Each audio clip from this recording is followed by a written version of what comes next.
కరీంనగర్ జిల్లాలోని అన్నదాతలు ఎదుర్కొంటున్న సమస్యలను ప్రభుత్వం తక్షణమే పరిష్కరించాలని డిమాండ్ చేస్తూ సిపిఎం జిల్లా కమిటీ ఆధ్వర్యంలో కలెక్టరేట్ ఎదుట భారీ ధర్నా నిర్వహించారు. ఈ సందర్భంగా నాయకులు మాట్లాడుతూ మొక్కజొన్న కొనుగోళ్లను వేగవంతం చేయాలని, రైతులకు క్వింటాలుకు రూ.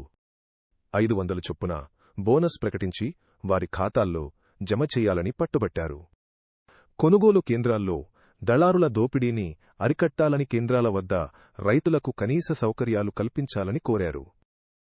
రైతాంగ సమస్యల పట్ల ప్రభుత్వం నిర్లక్ష్యం వీడాలని, లేని పక్షంలో ఆందోళనలు ఉధృతం చేస్తామని హెచ్చరించారు.